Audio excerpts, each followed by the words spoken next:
Ahora vamos a platicar de un tema que yo creo que es el talón de Aquiles de muchos odontólogos, especialmente al momento que nos toca atender niños. Ya me dirán ustedes si es así o no.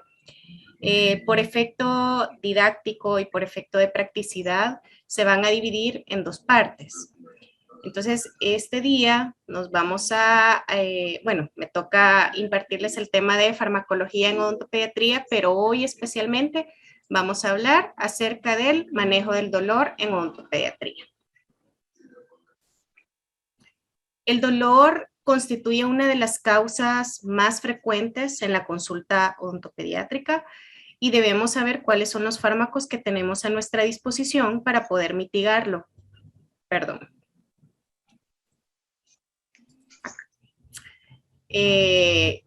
Para poder minorizar, ¿verdad?, el dolor en el niño tanto durante como después de nuestros tratamientos odontológicos.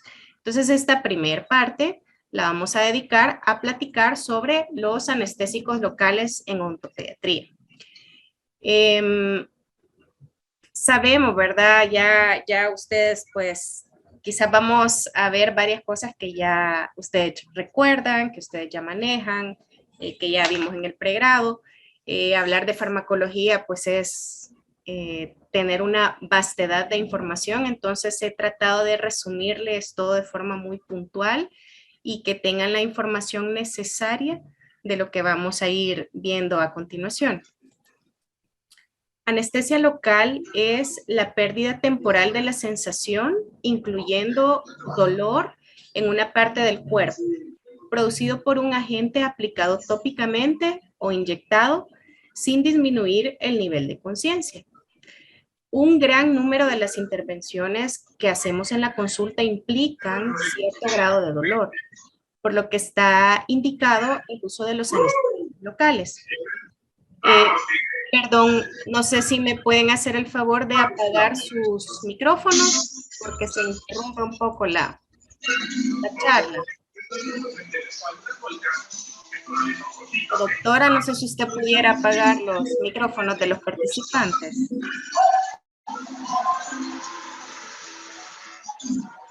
Déjeme ver, doctora, dónde está el problema ahorita. Ok, gracias.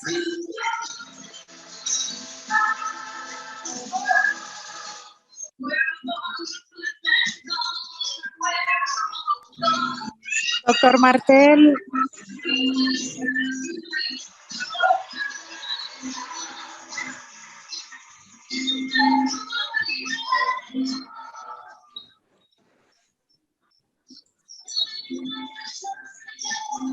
No se escucha. Bueno.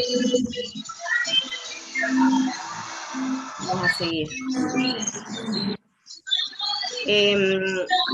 Les decía, ¿verdad?, que durante la consulta odontopediátrica pues hacemos varios procedimientos que implican dolor. Entonces, para ello hacemos el uso de los anestésicos locales.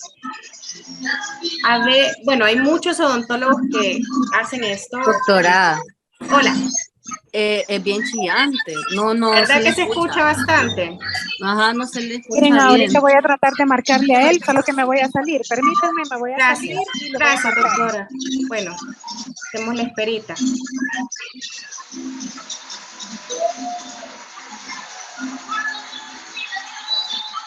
Doctora Beatriz, no sé si usted, pues, si tiene una sesión, usted puede silenciarlo también. Intenté, no, pero no pude porque no soy la host. Ajá, ¿quién tiene solamente la licenciada Évila? Yo creo que sí, o no sé si la doctora Hazel, pero... Ajá, porque ustedes pueden silenciarlo si tienen, si los pusieron como host o co-host, no, cualquiera de las dos. Pero ya intenté y no, yo no estoy. Pero creo que ya, ¿verdad? Ya, ahora sí. Ya, doctora. Perfecto, gracias. Bueno, les comentaba que muchos hemos cometido, ¿verdad?, el error de querer evitar colocar un anestésico local en el niño por la molestia que le pueda llegar a generar en el momento o porque el niño trae temor. Pero ese es un gran error porque si comenzamos a hacer un procedimiento sin el anestésico y en el momento operatorio el niño siente dolor, en ese momento, o sea, ya perdimos la colaboración del niño y no solo la colaboración, sino que también la confianza.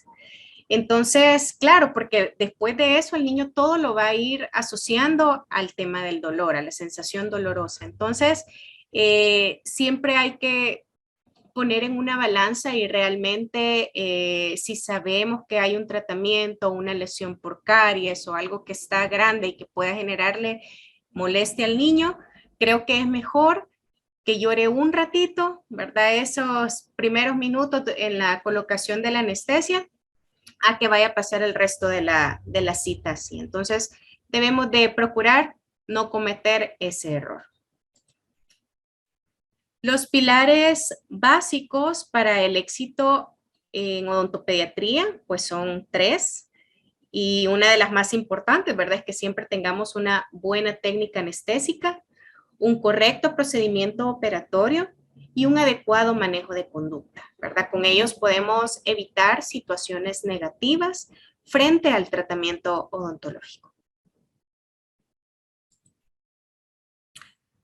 Al hablar de anestésicos locales, ¿verdad? Los que nosotros utilizamos son inyectables. Tenemos 2 grandes grupos. El grupo de las amidas, que son los que más utilizamos, principalmente porque producen menos reacciones alérgicas y además son lo suficientemente potentes en concentraciones reducidas. Y esto nos va a permitir un tiempo de trabajo más largo. Entre ellos tenemos la lidocaína, la mepivacaína, articaína, prilocaína y bupivacaína, que les he puesto ahí un asterisco porque la bupivacaína, es un anestésico de larga duración. Entonces hay que tenerlo en cuenta si se llega a dar la ocasión en la que sea necesario su uso. Y los anestésicos locales de tipo ésteres no suelen usarse como anestésicos inyectables porque bueno, no los usamos como inyectables, pero sí lo usamos mucho como anestésico tópico. No se usan como inyectables porque son anestésicos poco estables y tienen un periodo de actuación bastante corto, entonces son mucho menos efectivos que las amidas. Entre ellos tenemos la procaína, benzocaína, tetracaína, cocaína y piperocaína. Y la benzocaína es la que más utilizamos como el anestésico tópico. Los anestésicos que más utilizamos, pues la mayoría tienen vasoconstrictor. ¿Por qué es importante el uso del vasoconstrictor? En primer lugar, porque contrarresta la acción vasodilatadora del anestésico. El anestésico son sales que generan vasodilatación en forma natural. El vasoconstrictor aumenta la potencia del anestésico, incrementa la duración de su efecto, porque al generar la vasoconstricción, pues hace que el anestésico se mantenga localizado en la zona donde yo lo quiero, ¿verdad? No empieza a difundirse y a dispersarse de forma sistémica. De esa manera su efecto se hace más prolongado. Y también reduce la dosis necesaria y la hemorragia en el área de trabajo. En el paciente infantil es todavía más necesaria el uso del anestésico con el vasoconstrictor porque el niño sabemos que tiene un ritmo cardíaco más acelerado, su gasto cardíaco es mayor, también la permeabilidad de los tejidos, así como la velocidad de su metabolismo es mayor comparado, es más rápido comparado a la del adulto. Entonces, esto hace que eliminen la solución anestésica mucho más rápido, la llevan al torrente sanguíneo de forma más acelerada y de esa manera pues el efecto se hace más corto. Entonces se puede decir que la asociación del anestésico local con el vasoconstrictor es un mecanismo de seguridad en odontopediatría, porque va a reducir la absorción sistémica de este y de esta forma estamos disminuyendo la posibilidad de tener algún tipo de toxicidad. Los vasoconstrictores, pues el más utilizado, sabemos que es la adrenalina. Los vasoconstrictores son agentes que por sí mismos generan efectos tóxicos intrínsecos como taquicardia, hipertensión, cefaleas, angustia, temblor y arritmias. Para evitar la toxicidad en niños, siempre es importante tener en cuenta no exceder la concentración de adrenalina, que usualmente es esto, lo que viene en nuestro cartucho de lidocaína al 2%, viene reflejado como 1 por 100.000 partes. El que nos dan en la universidad es en una concentración de 1 por 80.000. Entonces, estamos bien. ¿Cómo está compuesto un cartucho? En primer lugar, el principio activo, ¿verdad? El anestésico, ya sea lidocaína, mepivacaína. Todo principio activo pues requiere un conservador. Usualmente es el metilparabén. En el caso, ¿verdad?, del anestésico que solemos usar de forma común, pues tiene un vasoconstrictor y el vasoconstrictor también requiere un antioxidante del vasoconstrictor, que usualmente es el bisulfito de sodio.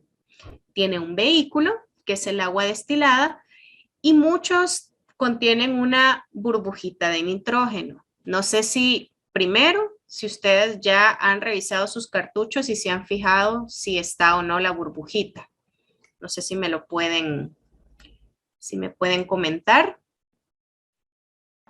Sí, doctora, en los cartuchos, bueno, eso le iba a comentar que acá en Honduras nosotros trabajamos bastante con vasoconstrictor, que es la epinefrina. Y igual los cartuchitos siempre traen como una burbujita, es algo ligeramente notorio, pero sí la traen. Exacto. ¿Y se les ocurre para qué es esa burbujita? Cuando ¿Que hacemos tiene un propósito o no? ¿O qué? Para hacer la aspiración que siempre tenemos de hacer. Exactamente. No todos los cartuchos lo traen, ¿verdad? Pero sí, es precisamente para eso, para que cuando utilizamos una carpool que tiene el sistema de aspiración, pues podamos verificar antes de comenzar a depositar el anestésico, asegurarnos que no estemos en un vaso sanguíneo. Y al mismo tiempo, pues ayuda a mantener estables todos los componentes del cartucho. Tal como decía Helen, es importante verificar el tamaño, ¿verdad? El tamaño de la burbuja es bien pequeñita, eso es como de 1 o 2 milímetros. Si la burbuja ya es más grande, entonces mejor descartamos ese cartucho. Pero sí, la mayoría trae ya esa burbujita de nitrógeno.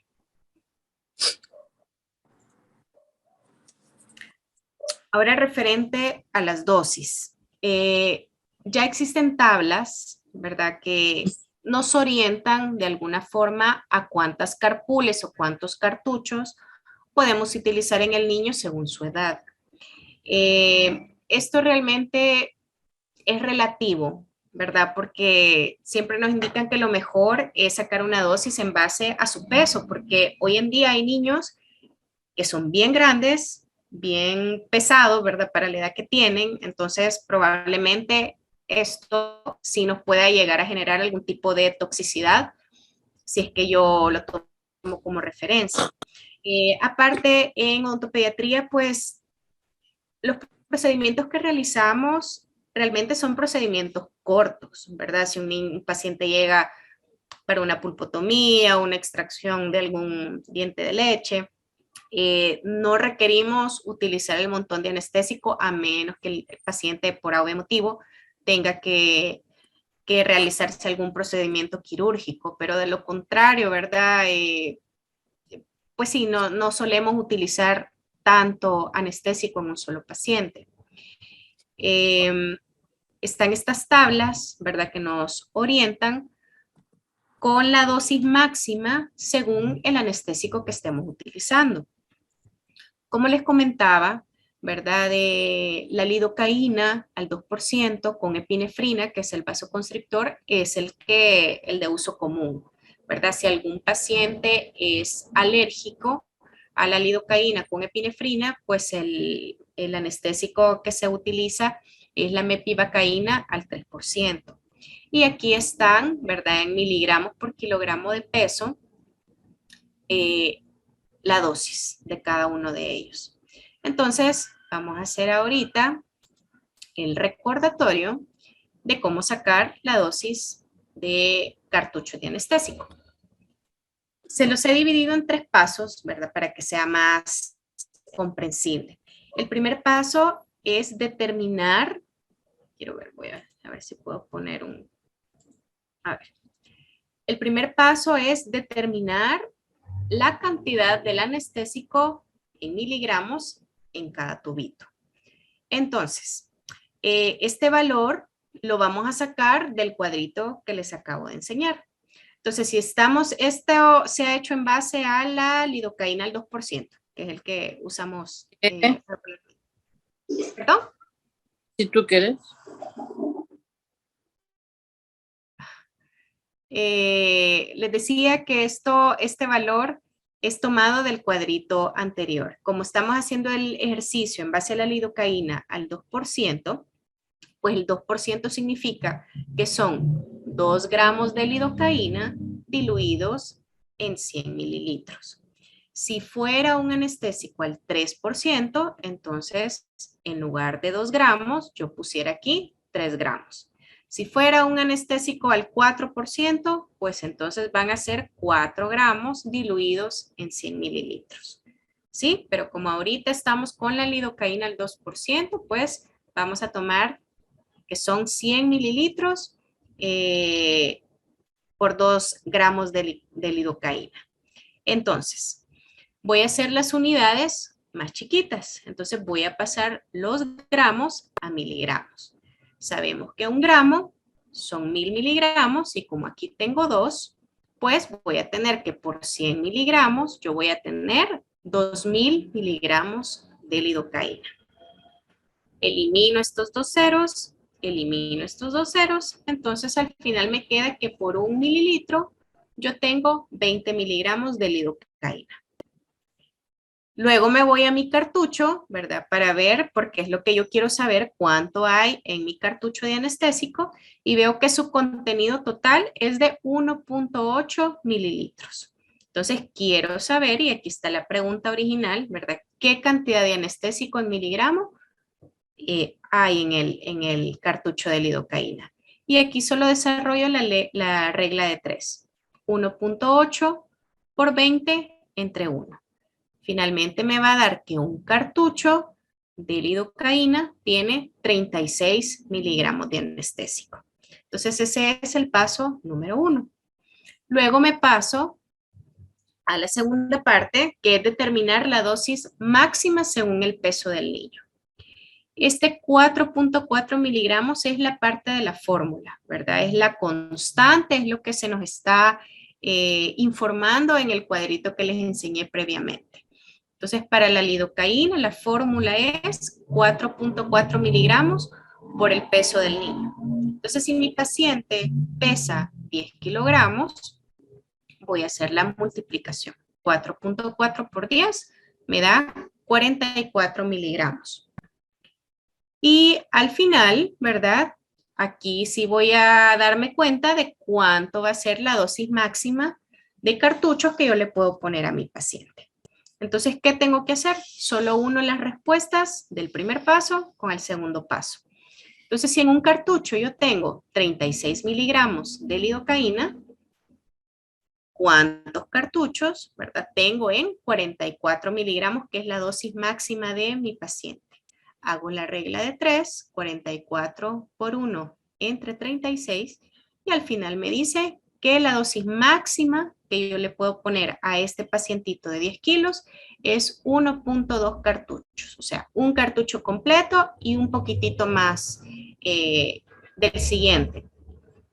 Pero recordemos que esta es la dosis máxima, entonces debemos de procurar poner la menor cantidad de anestésico posible. No sé si se entendió, quedó claro, Sí. lo volvemos a repetir. Yo solo tengo una pregunta, doctora. Ajá. Vaya, si en este caso sería la dosis máxima con la que trabajaríamos al niño, que es 1.2 cartuchos, o esa es la dosis máxima que le vamos a estar trabajando en 1 hora. Como hablábamos hace un rato, Que decíamos que eran tratamientos cortos, ¿verdad? sí, tratamientos cortos, un paciente de 10 kilos, estamos hablando que es un niño pequeñito, ¿verdad? No podemos tenerlo tanto tiempo. Voy a ver si me voy un poquito para atrás. Aquí está la duración del efecto, ¿verdad? De la lidocaína al 2%. Entonces estamos hablando que es un poquito más de 1 hora. ¿Verdad? Ok. Pero 1 hora, hora y media para hacer un procedimiento en un niño creo que es suficiente. Suficiente. ¿Verdad? Okay. Pero sí tratar de respetar la cantidad de anestésico, ¿verdad? Y siempre, porque claro, aquí influye que tengamos una buena técnica, ¿verdad? El procedimiento que se le va a realizar.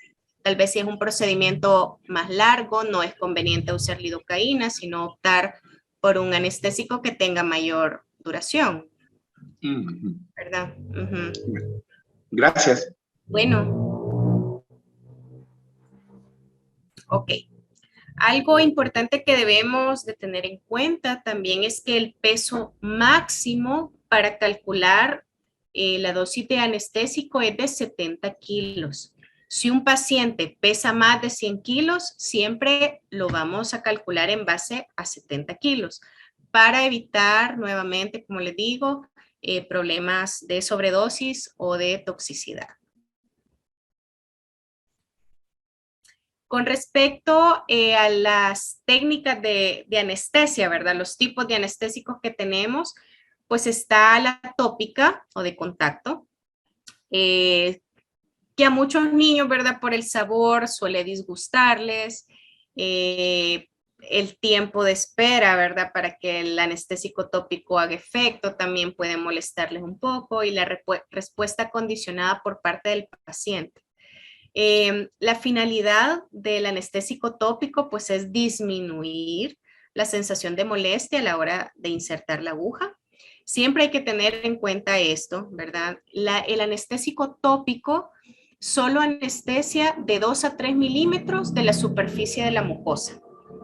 Y esto hay que tenerlo en cuenta al momento de colocar ya el anestésico inyectado, ¿verdad? Porque por eso es que también genera mucha molestia en el niño, porque ponemos tópico, pero de un solo nos vamos con la aguja hasta el fondo y eso genera molestia porque, claro, solo está la superficie de la mucosa anestesiada. Y para conseguir que estos de 2 a 3 milímetros estén bien anestesiados, yo tengo que dejar mi tópico en mucosa seca, con la salivación lo más controlada posible. Tengo que dejarlo entre 1 a 2 minutos, según el tipo de anestésico, ¿verdad? Solo ponerlo ahí y luego insertar aguja, eso no funciona.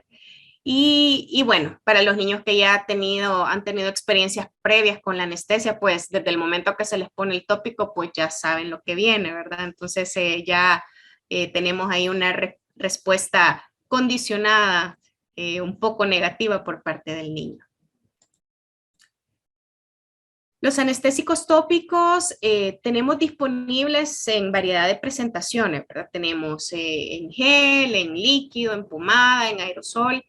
Yo en lo personal, este tipo, ¿verdad? El que es como spray, a mí no me gusta, ¿verdad? Porque en la mayoría de ocasiones, sobre todo si el paciente es muy chiquito, me he fijado principalmente en el pregrado que dejan ir el spray, eso escurre por toda la boca, ¿verdad? Es el primer contacto que tiene el niño con el anestésico tópico, se tragan un poco, inhalan, entonces desde ese momento podemos echar a perder el manejo de conducta y la colaboración del paciente. ¿Por qué no es recomendado este tipo de anestésicos? Porque es difícil controlar la cantidad que yo le voy a poner, ¿verdad? A veces puedo depositar más y a veces menos. Es difícil limitarla a una zona concreta, es lo que les comentaba, o sea, eso escurre por toda la boca y hay niños en donde al sentir el sabor, pues generan más flujo salival. Y también pues existe esta posibilidad que lo pueden inhalar y producir alguna reacción tóxica. Lo que se puede hacer, si este es el tipo de anestésico que ustedes tienen en la clínica o que en ese momento es el que tienen a la mano, pues en una torundita de algodón o en un trocito de rodete, dispensarlo, secamos mucosa y se coloca, ¿verdad? Por el tipo de anestésico que es, tiene que permanecer menos tiempo en contacto para que no se vaya a generar algún tipo de como quemadura en la mucosa.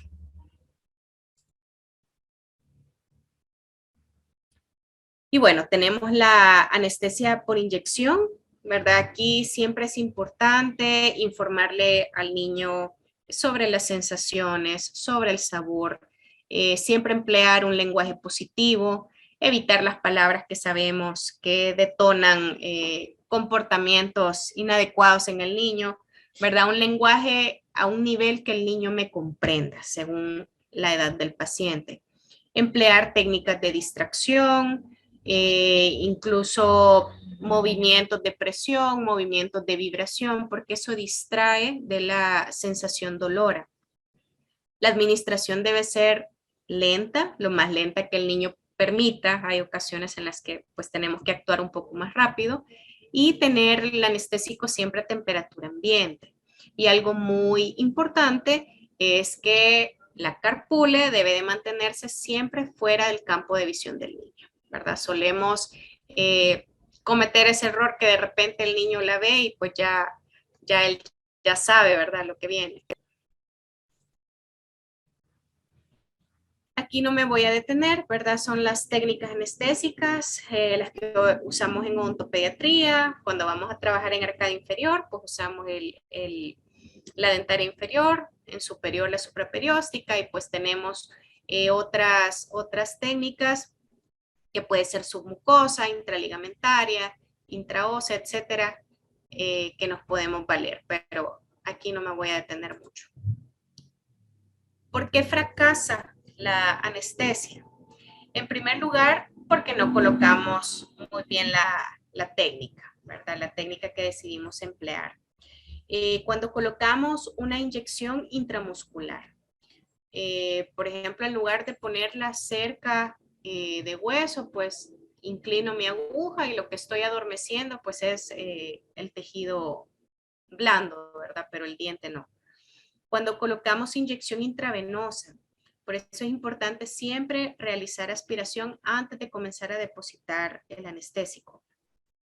Cuando hay anastomosis de la zona anestesiada, es decir, digamos yo quiero trabajar en el 7.1 y el 8.1 y coloco una dentaria, estos son dientes que en muchas ocasiones tienen inervación proveniente del cuadrante 8. Entonces, aunque yo haya puesto mi dentaria, ¿verdad? Esos dientes siguen sintiendo sensibilidad.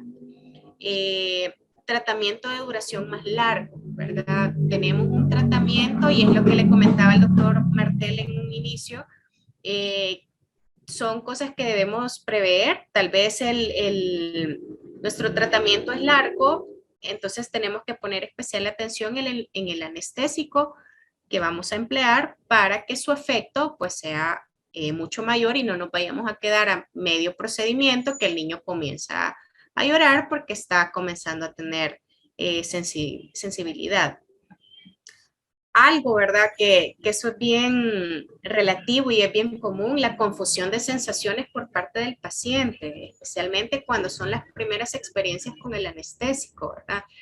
Muchos niños al sentir adormecido lloran, ellos dicen que les duele, no saben explicar qué es lo que sienten. Entonces uno como operador pues no sabe si realmente se ha colocado bien o no la técnica anestésica.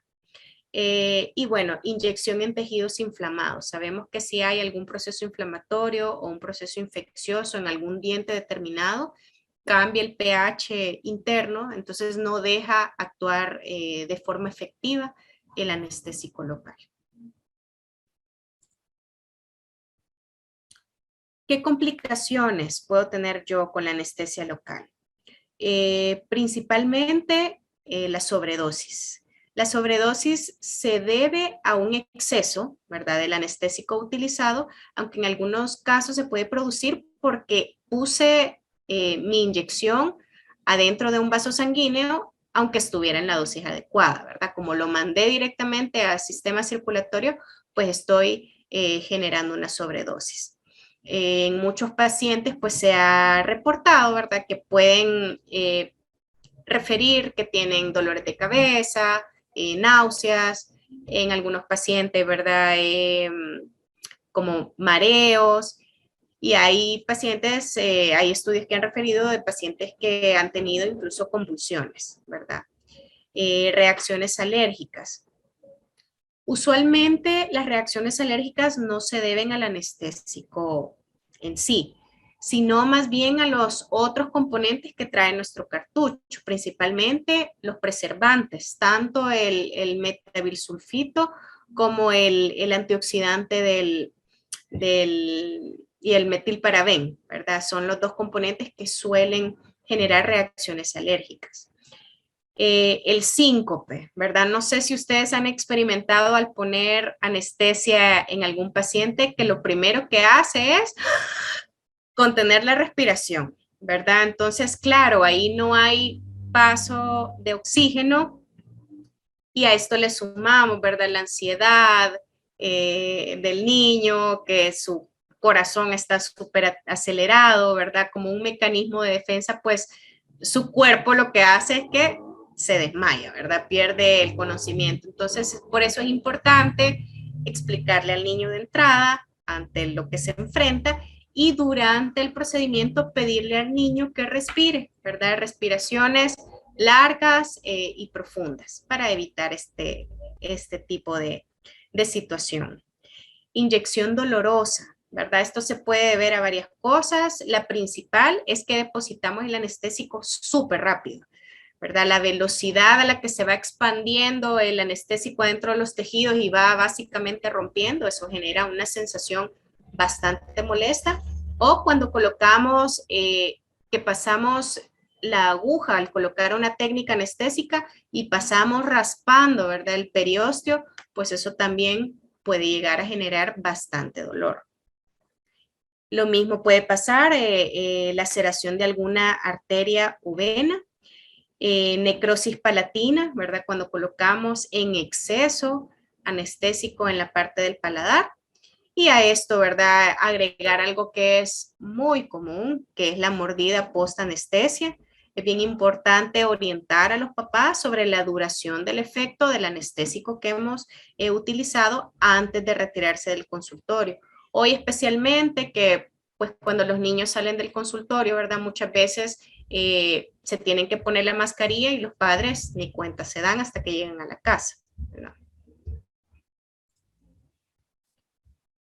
Técnicas alternativas a la anestesia local, pues desde hace varios años ya existen muchos sistemas con el afán de disminuir la molestia de la anestesia local a los pacientes, ¿verdad? Está este sistema que se llama The Wand, que es este mismo, es como un lapicero, utiliza agujas especiales, el cartucho se mete acá y se programa, ¿verdad? Entonces yo aquí puedo controlar la velocidad, tiene un reóstato que es con el que yo lo voy activando.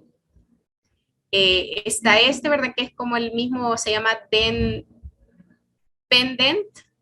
que es básicamente lo mismo, solo que este en lugar de que tiene el reóstato, este no, ¿verdad? Todo el control está en la mano, pero uno programa la velocidad y el tiempo de duración de la aplicación del anestésico. Y está este que no tiene aguja, ¿verdad? Esta es la técnica común, ¿verdad?, donde introducimos la aguja en el tejido, pero este lo hace por presión. Entonces tiene que colocarse directamente, ¿verdad?, acá en la porción del encima. De estos, yo he utilizado este, The Wand, y a mí, honestamente, no me gustó por dos razones. Uno, porque hay niños que se desesperan durante la aplicación anestésica y no puedo ir más rápido. Pero si yo activo con el reóstato y hago que vaya más rápido la maquinita, por supuesto, la velocidad de inyección pues genera molestia. Y segundo, que habían técnicas que sentía en donde la aguja no llegaba al lugar que yo quería, ¿verdad? Entonces dejaba, bueno, o sea, quizás yo no lo supe utilizar bien, pero para mí me daba muchos problemas de sensibilidad, así que yo siempre optaba por la técnica tradicional. No sé si alguno de ustedes ha tenido la oportunidad de utilizar alguno de estos. La verdad que en teoría es súper bueno, ¿verdad? Pero siempre se siente. No sé si alguien iba a hablar, ¿no? Ojalá algún día tengan la oportunidad de utilizarlo para que me comenten qué tal les va. Ok, ya para ir terminando este apartado de la anestesia local. Bueno, muchos odontopediatras solemos trabajar con pacientes, ¿verdad? Bajo sedación o bajo anestesia general.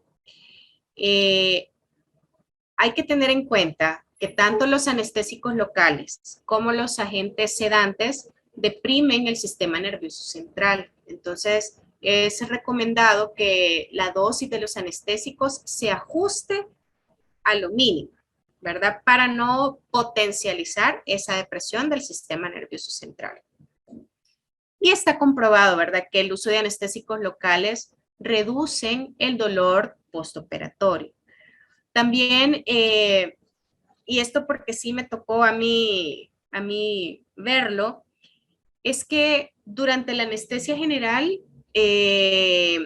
como el niño está siendo monitoreado durante el procedimiento, si uno comienza a trabajar sin colocar anestésico local y el niño comienza a sentir dolor, la frecuencia cardíaca se dispara, ¿verdad? Entonces siempre nos recomendaban colocar, aunque sea un poquito de anestésico local, para mantener la frecuencia cardíaca del niño estable durante todo el procedimiento. Entonces sí se pueden utilizar, ¿verdad? En resumen, pero de anestésico tratar de usar la dosis más mínima. Y tal como lo habíamos platicado en clases anteriores, pues el uso de anestésicos locales es totalmente seguro, tanto en el embarazo y la lidocaína, ¿verdad? Al 2%, pues es también segura durante la lactancia. Entonces, esto era lo referente a la primera parte de esta clase, ¿verdad? La primera parte de cómo manejamos el dolor en el consultorio dental. Pero también tenemos que saber, ¿verdad?, sobre analgésicos que podemos utilizar, ¿verdad?, en algunos pacientes. Causas del dolor en odontopediatría. Podemos tener, ¿verdad?, dolor generado por abscesos, por lesión periodontal, por el uso de aparatos ortodónticos, ¿verdad? Hay pacientes que después que les ajustan su tratamiento de ortodoncia, pues implica por lo menos el primer día utilizar algún tipo de analgésico. Enfermedades en tejidos bucales duros o blandos, ¿verdad? Aquí va incluida la caries. Y también trauma dental. El dolor, como lo mencionaba hace un momento, pues es un problema bien común en odontopediatría, ¿verdad? Es un síntoma de algo y nos obliga a buscar el origen para poder corregirlo y para poder resolver lo más rápido que se pueda, no hacer esperar a este niño y hacerlo aguantar dolor por mucho tiempo. El manejo del dolor siempre tiene que ser individualizado, ¿verdad? Según la causa, según la severidad, según la cronicidad del dolor.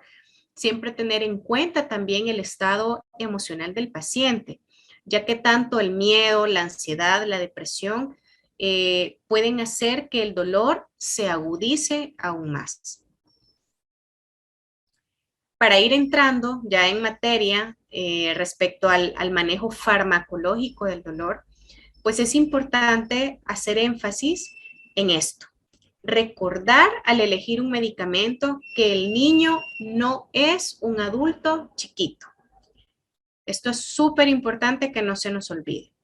Siempre debemos tomar en cuenta la edad de nuestro paciente, el peso, por supuesto, la talla, la madurez de los órganos, ya vamos a ver por qué, y el estado de salud o enfermedad. No le voy a dar lo mismo a un niño que está súper grave en el hospital que a un niño que está sano, ¿verdad? La farmacocinética, para meternos un poco en tema de la madurez de los órganos, ¿verdad? La farmacocinética es lo que el cuerpo del niño le hace al fármaco. Y para esto hay como diferentes partes, ¿verdad? Por la que pasa el medicamento y que hay que tener en cuenta. La absorción, la distribución, el metabolismo y la excreción. En el paciente pediátrico, la absorción del medicamento se da en el duodeno. Hay que tener esto en cuenta porque hay algunos alimentos que pueden influir en la absorción adecuada de los medicamentos, pero hay algunos fármacos que pueden, es decir, pueden ser administrados con alimentos, pero otros no, ¿verdad? Y de eso depende que obtengamos el efecto farmacológico que estamos buscando. La distribución, cómo viaja el fármaco una vez que ha sido absorbido en el duodeno. No sé si se han percatado, ¿verdad? Que muchas veces los niños pueden tener casos de dolor súper fuerte y con un paracetamol logramos controlarlo. Y tal vez el adulto, por ejemplo, a mí me pasa, a veces cuando me dan dolores de cabeza bien intensos, me puedo tomar 2 Panadol y me mejora, pero no se me quita. Entonces, ¿por qué al niño sí? Por ejemplo, en este caso que les menciono del paracetamol, cuando ingresa a la sangre, el fármaco se une a unas proteínas que están ahí que se llaman albúminas.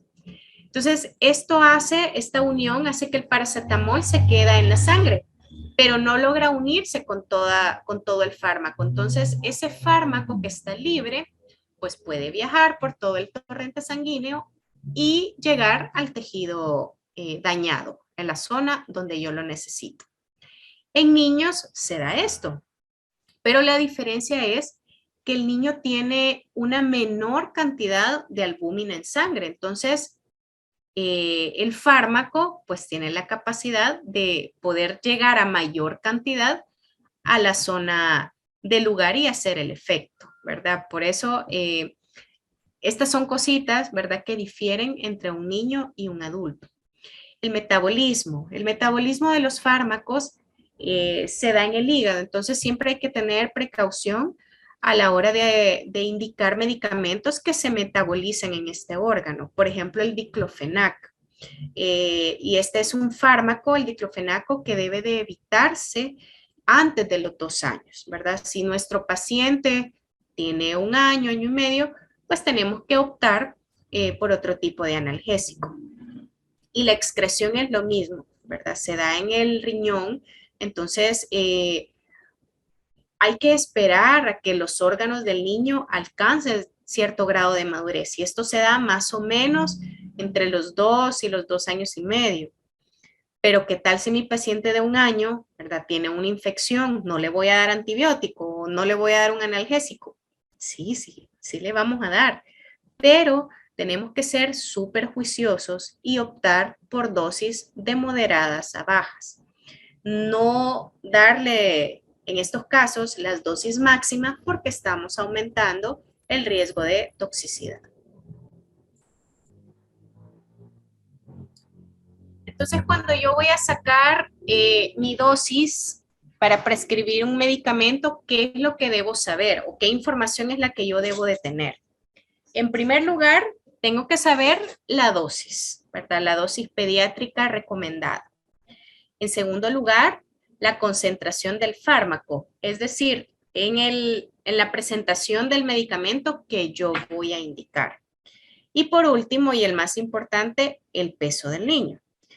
Nunca debemos confiarnos en el peso que nos dice la mamá, porque no es algo que la madre está monitoreando de forma usual. Generalmente es cuando lo lleva el niño a consulta, ¿verdad? Que le dan un peso, pero el peso del niño está cambiando de forma constante y muchas veces la madre no lo recuerda a ciencia cierta, en especial si tiene más de un niño, ¿verdad? Entonces es importante que en nuestra consulta contemos con una báscula para poder obtener el peso exacto del niño en ese momento. Siempre, y es importante, tener a la mano tablas de talla y de peso. Las hay para niños y las hay para niñas, ¿verdad? Las tablas de talla y peso ideal. Algunos fármacos ya tienen o ya nos proporcionan las tablas de dosis específicas según la edad para ese medicamento y que están basadas en estas tablas, ¿verdad? En tablas promedio. Pero como no todos los fármacos nos dan esta facilidad, pues debemos aprender a utilizar las fórmulas para determinar una dosis.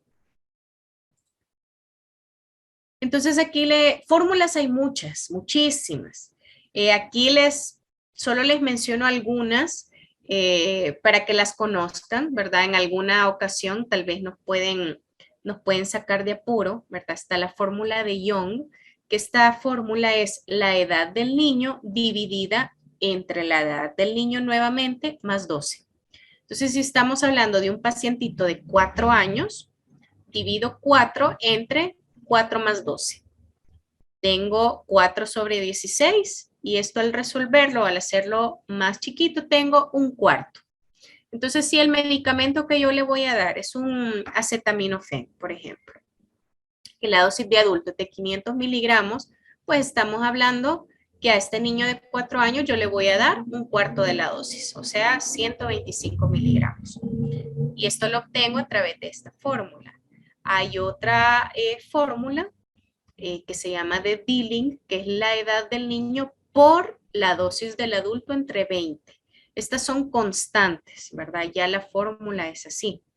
4 por 500 entre 20 me da 200 entre 20 y al final, ¿verdad? Me indica esta fórmula que tengo que darle 100 miligramos a este mismo paciente de 4 años. Ven que varía, ¿verdad? No es igual. Tenemos la fórmula de Friend, que esta es para pacientes menores de 1 año, para bebés, ¿verdad? De meses. Entonces, esta es la edad en meses del niño por la dosis de adulto dividido entre 150.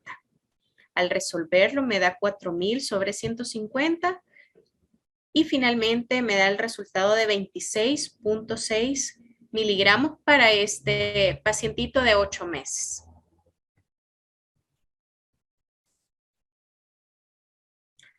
Algo importante es para saber cómo se va a comportar el fármaco, ¿verdad? Si yo quiero recetar un medicamento según la edad del paciente, pues tengo que tener en cuenta las etapas de su desarrollo, ¿verdad? Los bebés desde que nacen al primer mes son considerados neonatos. Desde el primer mes a los 2 años es considerado un lactante. De 2 a 11 años un niño y de 12 para arriba, ¿verdad? Para los 18, adolescente. Aquí les he puesto, ¿verdad? Para el lactante vamos a usar dosis pediátricas, para niños dosis infantiles y para niños mayores de 12 años o adolescentes ya vamos a utilizar las dosis de adulto. Todo esto teniendo en cuenta, ¿verdad?, las características que mencionábamos hace un momento. Entonces, por esto es que yo tengo que buscar la presentación adecuada del medicamento, ¿verdad? Tylenol, por ejemplo, nos da esta facilidad de que ya nos indica cuál es para uso pediátrico y cuál es para uso infantil, ¿verdad? Aquí tenemos para menores de 2 años y esto para de 2 para arriba. tenemos otra fórmula, se las voy a mostrar, que es la fórmula de Clark, que también se hace en base al peso. Pero esta hay que recordar que es para niños mayores de 2 años. Y la fórmula es así: el peso del niño por la dosis de adulto entre 70. ¿Verdad? Si tenemos un pacientito de 16 kilogramos, le vamos a administrar el mismo medicamento, su dosis es de 500 miligramos, esto lo resuelvo y lo divido entre 70. Al final me da 114 miligramos. Entonces, para este mismo paciente, ¿verdad? Solo que aquí el paciente tiene, ya tenemos el peso de 16 kilogramos, vemos que nos está dando valores similares, ¿verdad? Pero que sí tienen una variabilidad. Entonces, son fórmulas que nos pueden sacar de apuro, pero como les decía al inicio, lo mejor es realizar la fórmula matemática que vamos a hacer a futuro. ¿Por qué? Porque hoy en día hay niños que llegan así a nuestra consulta, ¿verdad? Son niños que están pasaditos de peso, ya no es raro ver así niños más grandecitos, de la edad que tienen.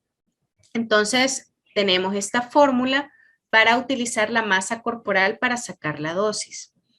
La masa corporal nos indica de alguna forma la cantidad de grasa que tiene nuestro paciente. Entonces, esta dosis se saca en base al peso y a la estatura ideal, que son las tablitas que vimos al inicio.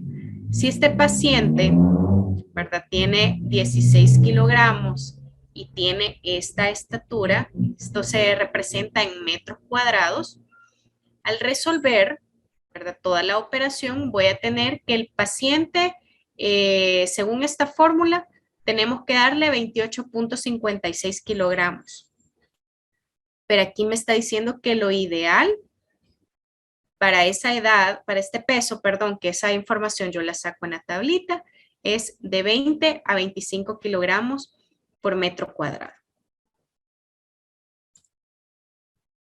Las vías de administración. Los medicamentos infantiles pues vienen en muchas presentaciones. Tenemos solución, emulsión, jarabe, suspensión y gotas. Y algunos pues ya traen sus cucharitas, ¿verdad?, para dosificarla. La cucharita usualmente son 5 mililitros del fármaco. La cucharada son 15 mililitros. Traen la pipeta graduada como jeringuita, ¿verdad? Y los vasitos graduados o locoteros. Algo que hay que tener en cuenta, y por eso se los he puesto aquí, es que 20 gotas de un medicamento representan 1 mililitro. Y una onza representa 29.6 mililitros. De todas las vías de administración, ¿verdad?, en las que puede venir el medicamento, porque muchas veces hay supositorios, ¿verdad?, etcétera, pues nosotros vamos a optar siempre por la vía oral. Los analgésicos se dividen en dos grandes grupos: los analgésicos narcóticos y los no narcóticos. Los narcóticos, entre ellos podemos mencionar la codeína y el tramadol, que usualmente no los utilizamos en odontopediatría. Y está el grupo de los no narcóticos, en donde podemos mencionar el acetaminofén, el ibuprofeno y el diclofenaco.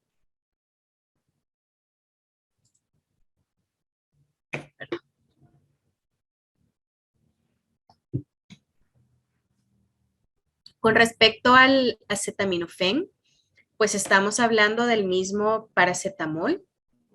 Es el analgésico de uso pediátrico más frecuente. Aparte de ser un analgésico, es un antipirético eficaz, pero no es antiinflamatorio.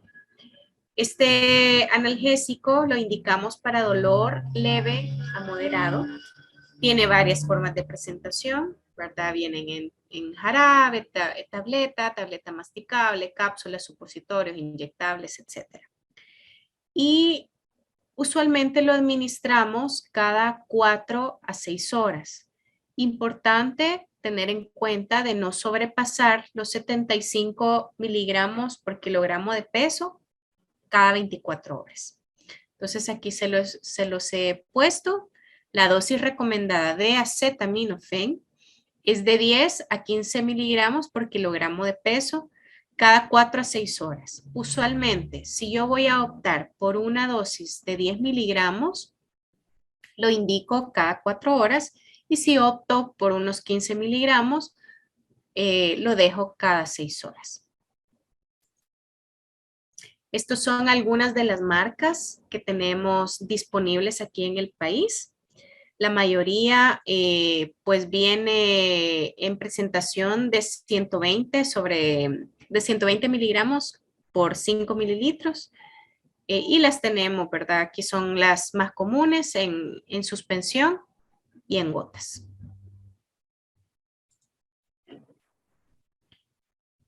El ibuprofeno es un antiinflamatorio no esteroidal.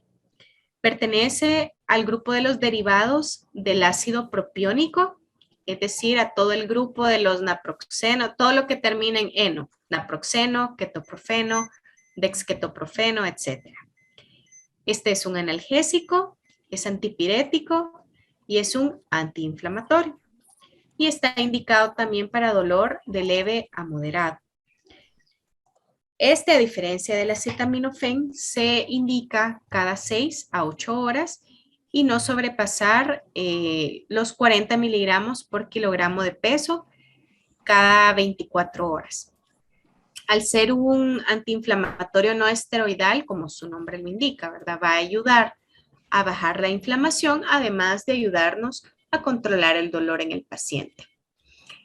Se indica cada 6 horas si yo quiero un efecto analgésico, pero tengo que subir la dosis bastante si quiero un efecto antiinflamatorio. Según, ¿verdad?, los datos que encontré, la dosis recomendada de ibuprofeno es de 4 a 10 miligramos por kilogramo de peso cada 6 horas. Y de 30 a 40 miligramos por kilogramo de peso cada 6, 8 horas como antiinflamatorio. Siempre hay que evaluar las condiciones, ¿verdad?, en las que vamos a indicar un medicamento. Porque si lo queremos como un antiinflamatorio, pero evaluamos que no es nada muy severo, pues con la dosis mínima, ¿verdad? Acordémonos que debemos de ser muy juiciosos a la hora de indicarlos. Evaluar si con la dosis mínima podemos alcanzar el efecto antiinflamatorio. Este es un medicamento que a partir de los 3 meses de edad lo podemos comenzar a indicar. Y aquí están las presentaciones que tenemos disponibles aquí en El Salvador. Todas vienen de 100 miligramos sobre cada 5 ml.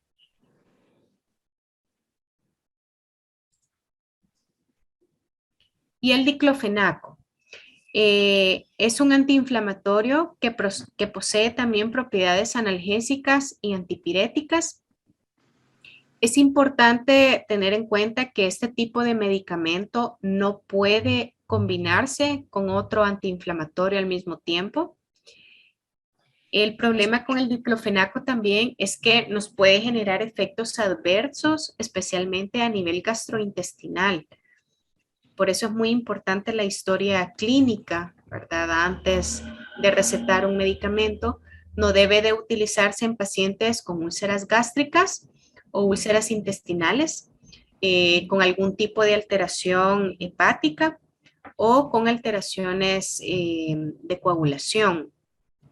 Tampoco se recomienda el uso en pacientes asmáticos.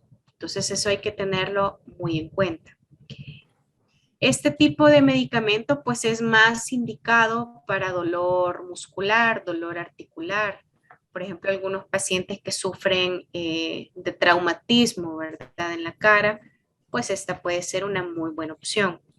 La dosis recomendada para este medicamento es de 0.5 a 2 miligramos por kilogramo de peso, igual cada 6 a 8 horas.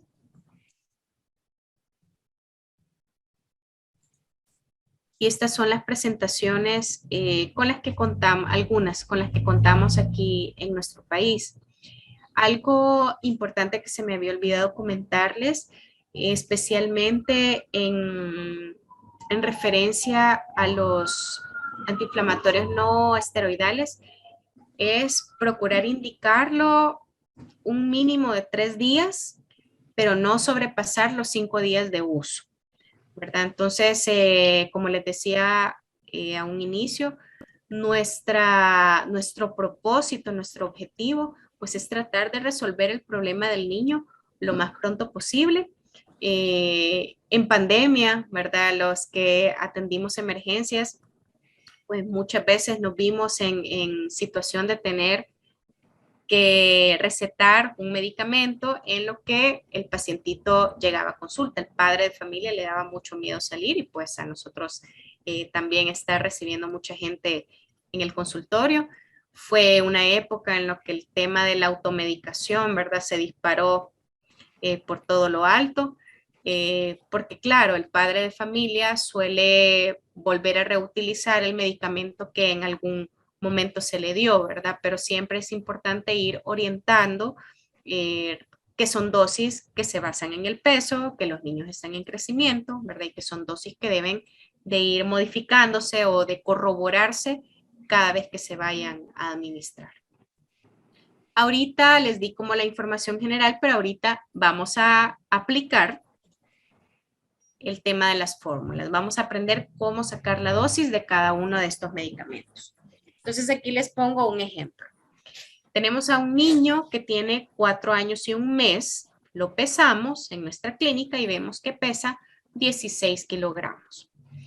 Es un pacientito que se le realizó una extracción de una 8.5. Batallamos un poco, ¿verdad? Entonces, por eso decidimos que le vamos a administrar el ibuprofeno. Sabemos, como les mencionaba hace un momento, que el jarabe del ibuprofeno, pues viene en una presentación y aquí les pongo un ejemplo de 100 miligramos por cada 5 mililitros. Entonces, ¿cómo vamos a sacar la dosis? Sabemos que la dosis recomendada, ¿verdad? Para el ibuprofeno es de 4 a 10 miligramos por kilogramo de peso. Entonces, como es un dolor, ¿verdad? Que yo, por lo que vivimos durante el procedimiento odontológico, pues yo digo, quizás le voy a buscar una dosis intermedia. Entonces, voy a darle 5 miligramos de ibuprofeno a mi paciente. Entonces, el primer paso es voy a multiplicar la dosis por el peso, obteniendo 80 miligramos. Entonces aquí vamos a hacer una regla de 3. Si la suspensión que yo le voy a dar tiene 100 miligramos de ibuprofeno por cada 5 mililitros y mi paciente requiere 80 miligramos, ¿verdad? ¿Cuánto tengo que darle? Entonces resolvemos esta regla de 3. 80 miligramos por los 5 mililitros entre 100.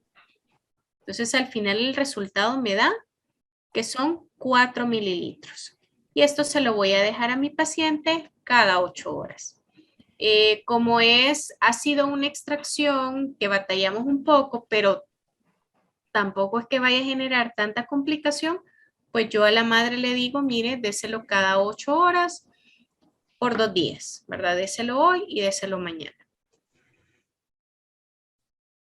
Y le voy a enseñar otra forma que para mí es la más fácil, ¿verdad? Es la misma información, solo que inmediatamente, en lugar de estar haciendo regla de 3, voy a colocar la dosis del medicamento, que en este caso son los 5 miligramos, multiplicado por el peso de mi paciente, 16 kilogramos, multiplicado por los mililitros de mi presentación, es decir, este valor, 5 mililitros, y lo voy a dividir por los miligramos que trae la presentación de mi medicamento.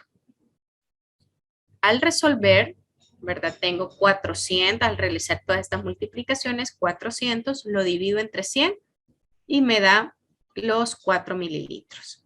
Entonces, a este pacientito, ¿verdad? Hay que darle 4 mililitros cada 8 horas.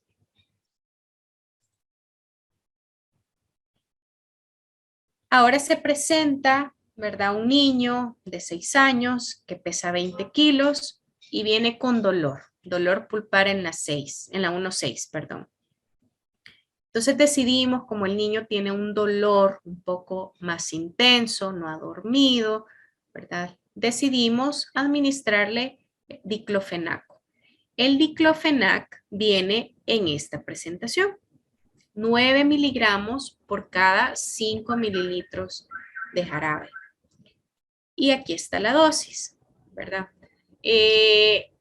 Como vamos probando de alguna forma, ¿verdad? Uno considera, después de platicar con el padre de familia qué tan intenso es el dolor, pues en este caso yo decidí dar 0.5 miligramos de diclofenac.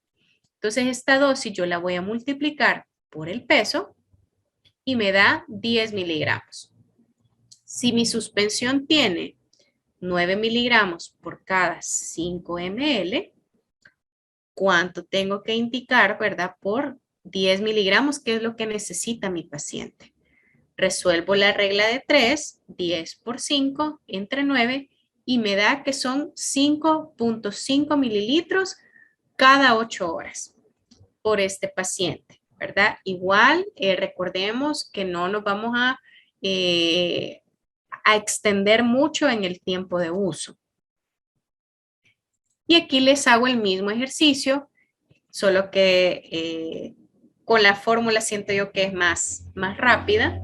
La dosis, 0.5 por el peso de mi paciente, por los mililitros de mi presentación, pues en este caso son 5, divididos por los miligramos de mi presentación, que en el caso del diclofenac vienen 9 miligramos. Al resolver, 50 entre 9 me da 5.5 ml.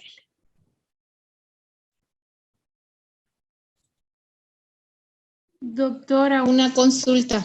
Sí. Antes de pasar, esos 5, por ejemplo, del último ejercicio que usted puso, sí. Lo vamos a dividir, o sea, 5.5 sería cada 8 horas o cada 6 sí. horas, dependiendo, ¿verdad? Exacto.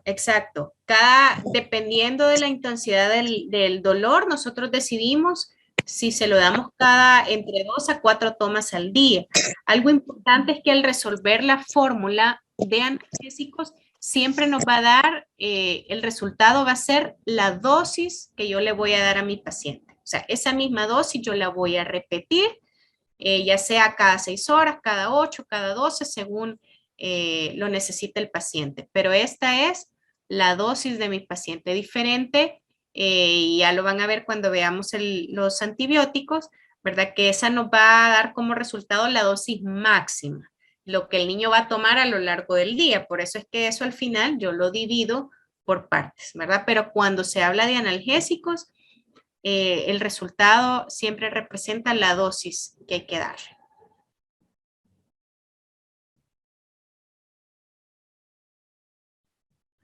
Ok, y un último ejercicio antes de ir terminando, y vamos a hacer el mismo ejercicio, solo que con el acetaminofén. Perdón. Lo primero, como les decía unas diapositivas atrás, lo que tenemos que conocer es la presentación del medicamento que yo voy a dar.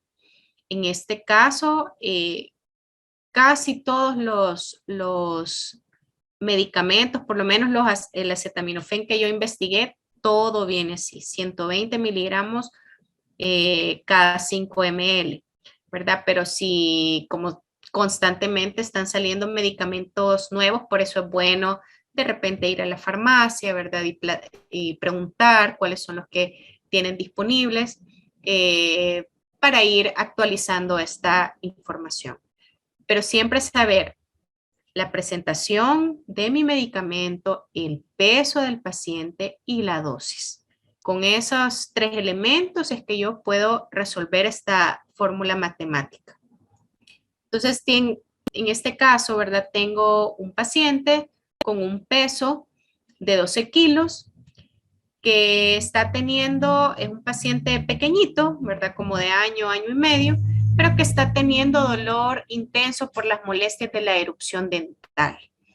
Ya hemos hablado, ¿verdad? Que la primera opción pues son otro tipo de alternativas, pero hay casos que son muy severos, entonces sí podemos administrarles algún analgésico para ayudarles y en este caso pues decidimos utilizar el acetaminofén. Entonces, como es un dolor generado por erupción dental, que es algo temporal, ¿verdad? Vamos a ocupar la dosis mínima. Entonces, en este caso, yo voy a indicar 10 miligramos de acetaminofén y lo voy a multiplicar por el peso de mi paciente, que son 12 kilogramos. Al resolver la operación, está dando 120 miligramos. Entonces, si mi suspensión tiene 120 miligramos por cada 5 ml, ¿verdad? Y lo que requerimos son 120 miligramos, ¿verdad? Ya la respuesta es bastante obvia, pero de todas formas vamos a hacer la regla de 3. 120 por 5 entre 120. Entonces es la cantidad de acetaminofén que yo tengo que darle a este pacientito, es cada 5 ml. Perdón, 5 ml cada 6 horas. Algo importante con el acetaminofén es que si nosotros queremos que el efecto se mantenga, es de hacerle énfasis a la mamá que tiene que estarse tomando cada 6 horas. Si a mí se me pasó, se me olvidó y se lo di a las 8 horas, en ese lapso, ¿verdad? El niño volverá a sentir dolor. Entonces, importante, ¿verdad? Estárselo tomando cada 6 horas. Y esta es la otra alternativa de fórmula, ¿verdad? La que les digo que es la más rápida. La dosis por peso por los ml de mi presentación divididos por los miligramos de mi presentación. Al resolverlo tengo 600 sobre 120 y me van a dar los 5 ml. Ahora vamos a hacer un ejercicio más de anestésico, solo para ver si les quedó claro. ¿Cuántos cartuchos de anestésico de lidocaína al 2% con vasoconstrictor puedo aplicar en un paciente de 25 kilogramos? Aquí les he puesto la dosis. 4.4 miligramos por kilogramo de peso. Aquí comencé a colocarles lo que les comentaba al principio, ¿verdad? Que son una serie de 3 pasos. El primer paso es determinar cuántos miligramos hay en un cartucho. Como el ejercicio que hicimos anteriormente era de lidocaína al 2%, pues sabemos que un cartucho tiene 36 miligramos de anestésico. Luego vamos a sacar el segundo dato que necesitamos para nuestra fórmula, que es la dosis, que son 4.4 por el peso del paciente, que son 25 kilogramos. No sé si alguien me puede hacer la operación ahí. Si tienen calculadora a la mano, 4.4 por, ¿cuánto es? 25. Aquí lo estoy haciendo. Son 110. Aquí nos va a dar, es el resultado de multiplicar la dosis del peso del paciente. Esta es la dosis máxima que yo le puedo dar a este paciente de 25 kilogramos. Y al final vamos a resolver si un cartucho, ¿verdad? Tiene 36 miligramos, ¿cuántos cartuchos hay en 110 miligramos? A ver quién me lo resuelve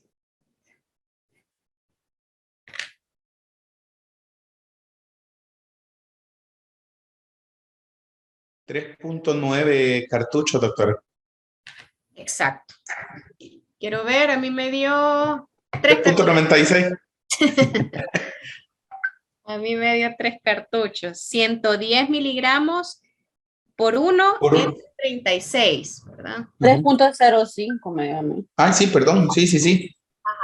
Entonces le vamos a poner que son 3 cartuchos, 3 cartuchos. ¿verdad? Vamos a procurar no pasarnos de esa dosis y de hecho si podemos colocar menos, mucho que mejor, ¿verdad? Por esto yo sé que es bastante tedioso al escuchar tantos numeritos, es un poco, uno 3.05. se abruma, pero vamos a tener una práctica en donde vamos a hacer varios ejercicios de farmacología, ¿verdad? Para que esto les quede un poquito más claro. Y ya solo para ir terminando, pues el dolor es una experiencia emocional desagradable a la que nosotros como ontopediatras nos enfrentamos día a día. Los niños presentan mayor dolor cuando la situación odontológica se asocia al miedo o la ansiedad. Entonces es súper importante también el comportamiento de la familia, porque muchas veces ellos traspasan esos niveles de ansiedad al niño que exacerba la sensación de dolor. Y algo súper importante es que el mejor tratamiento para el dolor y la ansiedad es evitarlos, es no hacerlos. Entonces, es nuestra labor del día a día estar fomentando temas de prevención, de intervención pronta, ¿verdad? Seguimos en esa cultura en donde la gente cree que por ser dientes de leche no son importantes o no son dientes de verdad o no le van a doler, pero la sensación de dolor es igual a la de un diente permanente, ¿verdad? Entonces eso es importante hacérselo saber al padre de familia.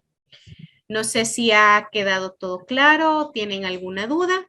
En esta primera parte de farmacología, como les digo, nos enfocamos meramente al manejo del dolor y en la próxima clase que me toque darles, pues vamos a continuar ya con el tema de antibioterapia.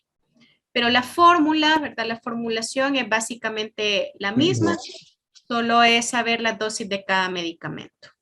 No sé si tienen alguna duda o quedó todo claro o los enchivolé más, no sé. Todo bien. Voy a cerrar por acá porque no los veo a todos.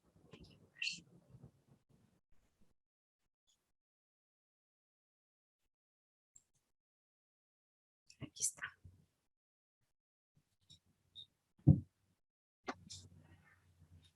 Quedó todo claro entonces. Ahí solo es de ir jugando con la fórmula para irse acostumbrando de nuevo. Es de Sí, practicar, sí. claro, es que eso, pura práctica. Bueno, y siempre ante la salida de nuevos fármacos, ¿verdad? Siempre llegan visitadores y esto, que no está mal hacer la prueba de vez en cuando, pero yo les recomendaría que de cajón, si ustedes tienen algún medicamento, ¿verdad? Que saben que les funciona, que ya conocen la presentación, que ya conocen la dosis, ¿verdad? Pues mejor nos quedamos con ese. No estar improvisando. Ay, me acordé que aquel día me trajeron uno nuevo y quizás la presentación no es la misma y yo mismo pueda dar una dosis equivocada, ¿verdad? Y sí, esta es pura práctica, ir a las farmacias, conocer cuáles son los medicamentos. Hay muchas cosas que conocer referente a los medicamentos, también incluso el precio, porque no siempre tenemos el mismo tipo de pacientes. Muchas veces nos visitan pacientes que quizás su estatus económico es un poco limitado, entonces tenemos que darles una opción que ellos puedan conseguir, ¿verdad? No les voy a indicar yo un medicamento súper caro y que a la hora quizás el paciente por pena no me dice, mire doctora, yo no puedo pagar, o al llegar a la farmacia se da cuenta del costo y mejor no lo compra, o termina comprando otra cosa porque el dependiente de la farmacia le dijo y quizás le está dando el medicamento que no es. Entonces, hasta en el tema de costos, tenemos que estar familiarizados, ¿verdad? Ya me acordé, doctora, una pregunta con los anestésicos. Bueno, estábamos hablando de que lo ideal o lo normal era ocupar el anestésico al 2%, la lidocaína, ¿verdad? Y en tratamientos cortos y vamos a hacer la conversión para ver cuántos cartuchos. Cuando es ya un tratamiento bastante larguito, así como estábamos hablando la clase de ayer con la doctora Hazel, como es una pulpotomía o una pulpectomía, podemos utilizar también con este paciente cartuchos como la articaína, que es al 4%, o nos quedamos siempre mejor utilizando solo al 2%. De poder, sí se puede, pero hay que saber como las complicaciones que puede generar su uso. Por ejemplo, la articaína es que es muy buena para muchas cosas. De hecho, muchos médicos la utilizan. Solo para ponerles un ejemplo, si el tratamiento pulpar es en arcada inferior, no ponen la técnica dentaria inferior, sino que la ponen como una supraperióstica, porque es un anestésico que tiene la capacidad más las características del hueso del niño, ¿verdad? Que permiten que el anestésico haga efecto.